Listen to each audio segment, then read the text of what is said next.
All right, excellent. Thank you so much for joining us for another HRAI webinar. This time we are talking an IAQ refresher, indoor air quality refresher with Sanuvox. And to do so, we are welcoming Julian Renaud to the screen. Julian, how are you? I'm doing great. Can everybody hear me? Loud and clear. Julian, I can let you do your thing in just 2 seconds, but just want to do some housekeeping items. This is the first webinar of the year. So congratulations for that. You're leading us out strong. Thanks a lot. um, I think I've forgotten my patter, but I'm going to try to remember it now. Oh, yes, that's right. This is being recorded for HRAI's YouTube page. If you want to watch it after the fact, find it there. Please share as well with folks who might not have had a chance to attend the seminar.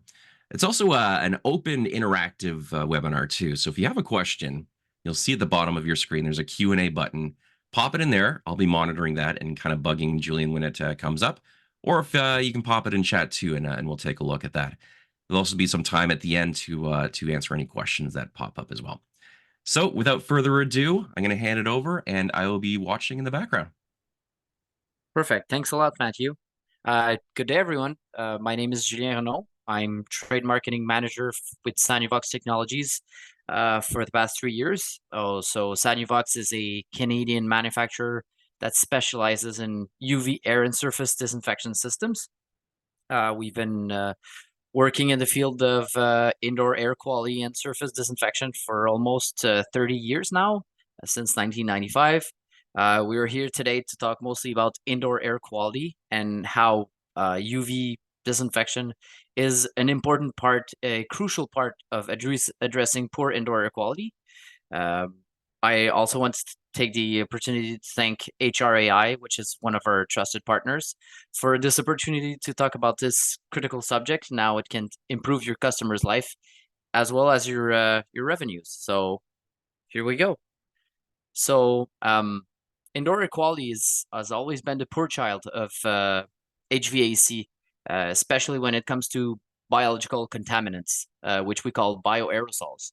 So one of the main reasons is that we've designed and built our environments with energy efficiency in mind, but we did not address indoor air quality, or at least the biological aspect of indoor air quality, as most of these contaminants are hard to see and really complicated to measure. So we also, more recently, with the past few years that we've had, we don't talk too much about them right now, but we know that poor indoor air quality is or was mostly responsible for all the respiratory viruses, epidemic and pandemic, especially for SARS-CoV-2. Especially because we've realized that places with poor indoor air quality and a lot of people inside have been reported to be outbreak epicenters for transmission of those diseases. One thing to also consider is that a lot of people think that we're back to what we called pre-pandemic normalcy. It might have been normal, but it wasn't necessarily a good thing. So we know that other than COVID, there's a lot of respiratory viruses that transmit through the air. We can think mainly about influenza, flu, cold. Some of you might have heard more recently about what's called RSV, which is another type of respiratory disease. And that's only looking at viruses, but we know that mold spores, some types of bacteria transmit through the air, as well as stuff that can be the cause for asthma, sick buildup syndrome, and allergies as well, which are all part of the indoor air quality problems. Even today, HVAC systems are designed and built to control different inside factors such as humidity and some IAQ metrics as well. We can think about CO2 and VOCs that have been more recently taken into account, but for the same reason as mentioned previously, like viruses and bacteria and mold spores, because they're really hard to measure. People don't really think that they're around. So yeah, this is one of the main reasons why we should put a little bit more focus on those things. And also we do, like I mentioned, we do use a lot of metrics to measure indoor air quality, but these metrics have been used as proxy to try and figure out how well they're related to those concentration of viruses and bacteria in the air. And we realized that's not really the case. Like CO2, at least in Quebec, where we're from, CO2 has been used as a proxy for the the concentration of viruses in the air, and we realized that they don't behave the same at all. So um, indoor air quality is certainly crucial to improving our health and preventing disease transmission in buildings. But so in the past few years, we've designed built environments that favor disease transmission. Uh, but there's also other factors to keep in mind. Is that uh, we're we're a lot more people on the earth that we used to be, and we realize that a lot of diseases come from livestock. So the more people we are on the earth, the more livestock that we have, the more we're at risk of getting diseases from them and then transmitting them from humans to humans. So this is also something to consider when it comes to indoor air quality. So probably that some of you are familiar with the ASHRAE. Recently, following the COVID-19 pandemic, the ASHRAE, which is the American Society of Heating, Refrigerating, and Air Conditioning, came out with a standard, which is called Standard 241, to address and improve indoor air quality. And it was understood that poor indoor air quality was one of the main driving factors of the pandemic. One of the main points of this standards is the concept of what's called equivalent clean air, or ECEI, which is the suggested minimum amount of air free of biological contaminants that should be supplied in indoor spaces for each occupants to reduce the risk of disease transmission. On the table on the right side here, you can see some of the few examples of how much CFM of equivalent clean air that you would need depending on building types and occupied spaces. So ASHRAE Standard 241 mentions different ways that you can improve indoor air quality and supply that amount of equivalent clean air. One of them being increasing ventilation, especially fresh air. Well, as you know, ventilation and fresh air is probably the most effective in terms of when it comes to diluting or removing indoor contaminants. But it does have its limitations. Like we can think that in Canada, especially in winter times, bringing in more fresh air is not always advisable with the heating costs. And further, if we go further south in Texas, well, it's the opposite. So, and we also have to, oh, sorry, we also have to consider that we do take for granted that outside air is cleaner than inside air, which is not entirely true. When it comes to viruses and most biological contaminants, that might be true. But however, there's a lot of things in outside air that's in terms of poor indoor air quality that can contribute to reducing indoor air quality, such as we can think of wildfire smoke, we can think of ozone, some VOCs, and some biological contaminants as well, especially when it comes to allergens. So the second way that we can that the ASHRAE 241 standard proposes to improve air quality is through filtration. So we all understand how filters work. You remove anything that's in the air by catching them in the filter media. However, filtration does have its limitations. The smaller the particulates that you're trying to filter out of the air, the more stress the filters can put on your HVAC systems, especially when it comes to biological contaminants, such as viruses. You need HEPA filters to be able to remove them properly from the air. So HEPA filters are really stringent on the airflow. So not all HVAC system would be able to take them.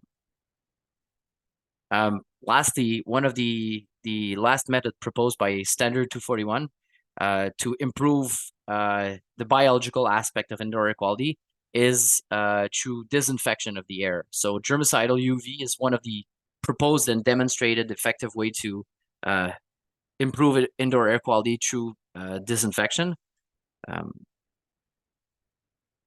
So UV disinfection is really effective.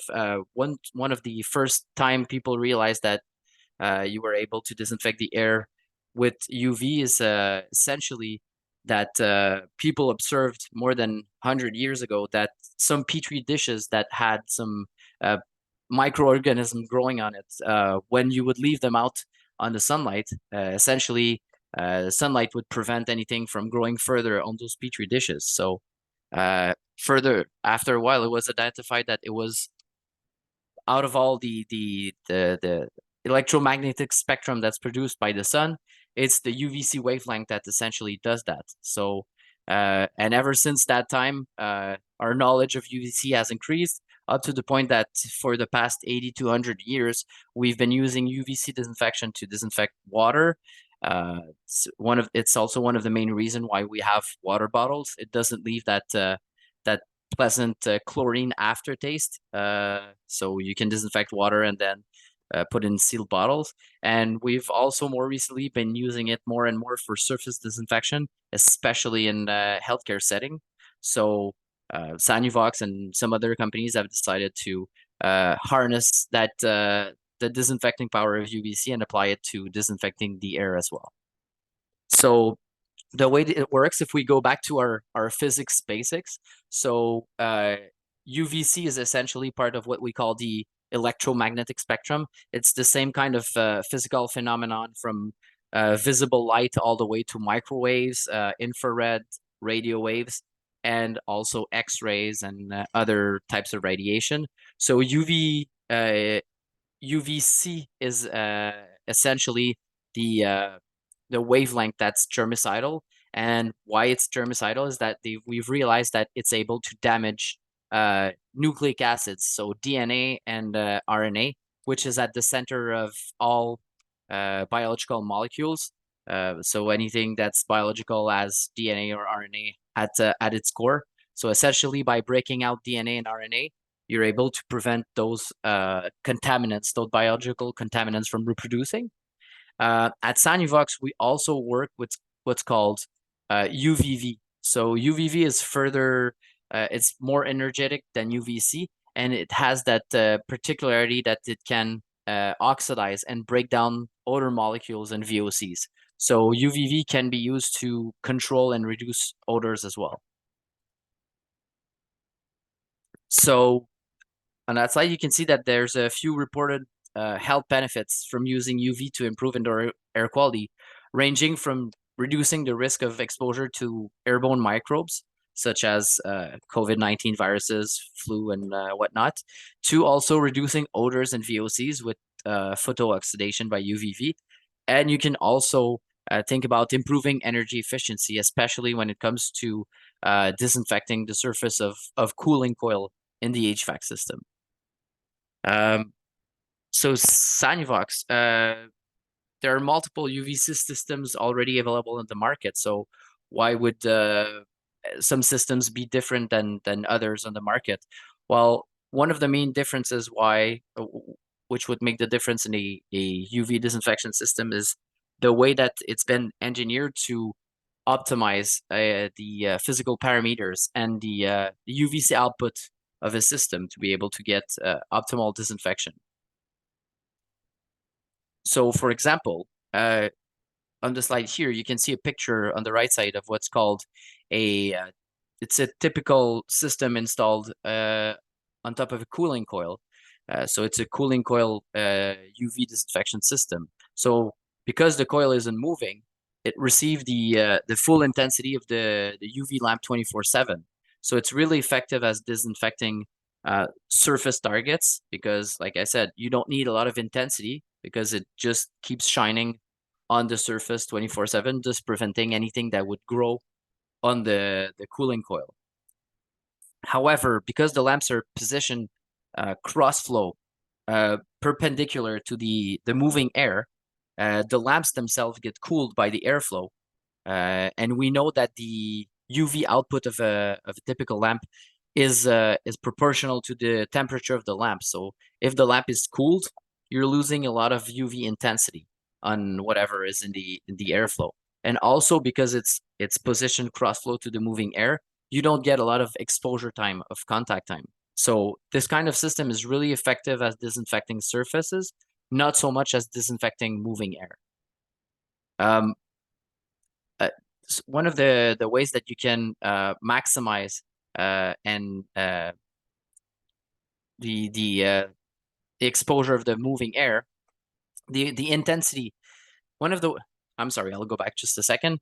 One of the ways that you can maximize intensity that's projected outwards to any microbes that's in the moving air is to position the lamp parallel to the airflow. By doing so, you maximize exposure time, but you also reduce the impact of the cooling factor on the lamp because the lamp is not directly in the airflow. So, and another way that you can improve the intensity of the UV system is by using more effective lamps. So a lot of the lamps that are used on the market are what's called T5 lamps. So it's actually the diameter of the lamp. So T5 lamps are more common because they're a lot less expensive. T6 lamps are a little bit more expensive, but they do have about 20 to 30% more UV output. And they also lose intensity less quickly than T5 lamps. So T6 lamp, you can expect an optimal UV output for over 2 years, whereas T5 lamps usually start losing their efficiency about 1 year. So here on the right side, you have a typical, I know some of you might not be familiar with what that is. So when it comes to measuring the efficiency of a UV system, the dosage is the important parameter. So dosage is essentially the intensity of the UV lamp multiplied by the exposure time. How much exposure is anything that would be in the airflow get? So this gives you the UV dosage. So that values tells you how much disinfection you're getting on any viruses or bacteria going through the air. So if you take a typical cross-flow system like a coil cleaner, which are very common in the market, like I said, pretty effective at giving off intensity over as much time as you're getting for a coil that's not moving. But on the air, you're only getting about 0.2 millijoules per centimeter square in terms of UV dosage, which in terms of disinfection is not too bad for some viruses that are more susceptible to UV, like the SARS-CoV-2 virus. But if you take a look at the influenza, which is a lot more resistant to UV than SARS-CoV-2 virus, well, you're not getting a lot of disinfection with a cross-flow system. Whereas a system that's installed parallel to the airflow, well, you get a lot more disinfection. So in terms of, there are many potential applications for UV disinfection solutions, starting with in residential spaces. So for homes with ducted systems, you can install units in your furnace to irradiate the airflow and improve indoor air quality by essentially killing off any microbes that would go through your ducted system. You can also use, like we've seen before, a UV system to disinfect the cooling coil, which we know is a potential source of microbes, especially mold spores that can grow in the cooling coil. For homes and or rooms that unfortunately are not equipped with a ducted system, there's also the possibility of using what's called standalone systems. So systems that come with their own fans that are able to recirculate the air in a room inside the unit, where it could be exposed to UV lamps and thus improving the indoor air quality of the room. So for commercial applications, it's pretty similar to what we see in residential spaces. For places that have a centralized HVAC systems, you can think of installing an optimized system to provide disinfected air. You can also disinfect the coils of the rooftop units or the air handling unit. And a little bit earlier, I talked about UVV photooxidation for odor control. So with standalone units installed in garbage rooms or smoke rooms, these are are less common nowadays, but garbage rooms odors can be controlled through UVV photooxidation. So at Sanuvox, we have quite the coverage, the product coverage for any situation. So like I said, we have cross-flow systems to be able to keep your residential A-coil disinfected. We also have, so you can see the difference between a coil that's disinfected with UV with UV versus a coil that's not disinfected with UV. It's pretty eloquent. It's a contact petri dish that you just apply, and if it's contaminated, anything will grow on the petri dish. This is our latest residential product called the R1R. So it's a pretty small and compact system made to be installed in small residential furnaces. It's pretty easy to install, straightforward to disinfect the air. This is the bigger residential system for bigger houses, pretty effective as well. This is for houses of up to 4,000 square feet. Then we get into the standalone systems, so systems that not only have UV lamps in them, but also have filters. So in this case, the BioPure unit has a pre-filter and a HEPA filter as well.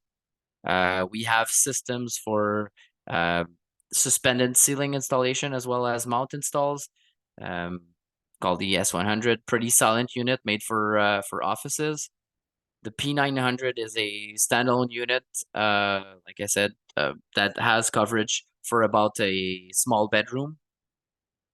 The Quattro unit is the entry-level commercial air disinfection system, as well as for high-end residents.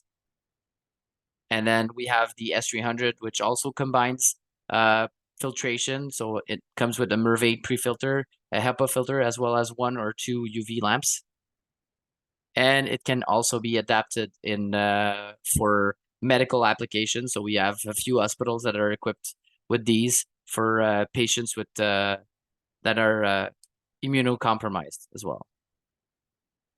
So here you can see a few typical applications of systems in a furnace. So the RMAX installed in top left here. You have the Sabre installed in the A-coil, the standalone system in an office, as well as S300 that can be ducted or on a bypass on a furnace. The S100 on the left on a typical wall mount or a ceiling installation, as well as the Quattro unit in the ducted system.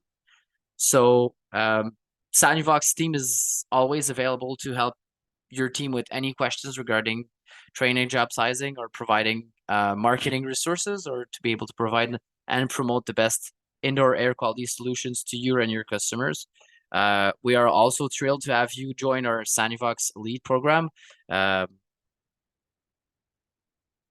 So Sanuvox Elite is our partner program made to facilitate and engage collaboration between contractors and Sanuvox. So by being part of our Elite program, you are able to benefit from a direct line of contact with Sanuvox team, but also to benefit the reward points for each Sanuvox systems installed and registered. These points can in turn be traded for units and Sanuvox products, field tools, or marketing support to reward you and your team, as well as keeping you invested in promoting indoor air quality and Sanuvox system. I'll get here. I'm sorry. So UV air disinfection is a powerful tool for improving indoor air quality. It's also a good investment for your client's health and comfort. And it's also the first step towards a healthier home. And there's also room for long-term benefits, energy savings, and improved home value. So these are some typical questions that come often when it comes to UV systems. And how long do the lamp last? Well, it depends on the type of lamps that you have. As I mentioned earlier, there are some systems that use what's called T5 lamps. So T5 lamps normally last about 8,000 hours, which comes down to about a year of continuous usage. The lamps that we use at Sanuvox are T6 lamps, so they're good for about 2 years. So that's when we recommend that customers should change their lamp. Can UV air disinfection prevent COVID-19? Well, as discussed earlier, most certainly, because by reducing the concentration of airborne contaminants, you reduce the risk of anybody being exposed to them. And health risk, well, so as long as you don't directly start the system and look at the lamp, which should not happen because of the safety features that the systems are equipped with, well, there's no risk of using UV air disinfection system and a lot of health benefits. So we have sales Sanuvox reps all across Canada and the US as well. These are the 3 sales rep for Canada. So Sam Otaki is our rep, VP of sales for Ontario and Manitoba. Joanno Gilvy covers Western Canada, and we also have Joël Charette, which is our Sanuvox rep for Eastern Canada. So that's my presentation. I don't know if we have any questions. No questions at the moment, but we'll give people a couple minutes to put them in. If you want to ask a question, please put it in the Q&A at the bottom of your screen or chat. Otherwise, we will let Julian have an extra half hour in his lunch, if you'd like. Maybe. I think it's actually the first time that I managed to to stay on time. There we go. Awesome. Normally, Well, yeah. no. Well, thank you so much for the great presentation. Good information. And if you missed any of it, or if you have a question after the fact, do you have a slide again where people can see your contact? Yes. So my contact information, unfortunately, is not on this slide, Okay. but I will make sure to send it to the group in the chat, or maybe send an email out with my contact information. Certainly. In the meantime, I can put it in chat right now. What's your? Do you mind me J, putting your email? Yeah. for sure. J for Julian, Mm-hmm. Renaud, Renaud, Okay. at sanuvox.com. Okay. There you go. It's saved in chat if you'd like to reach out to Julian. I don't think any more questions are coming in, but like I said, this will be on HRAI's YouTube page as well. So if anyone watching wants to watch again or has any follow-up, please refer there. Otherwise, any last words? Thank you so much for your time. No, fantastic. It's really nice, and to have everyone on the call. And like we said, if you have any questions regarding UV disinfection or indoor air quality, it's always a pleasure to talk about this. Perfect. One last housekeeping item. If you're watching this and think, hey, I'd like to put on a webinar as well, I'm an HRAI member. I've got some important things to say. You can also reach out to me through the HRAI website, and we can get that scheduled for you. But otherwise, have a great rest of your day, and thank you again for joining us. Cheers. Cheers.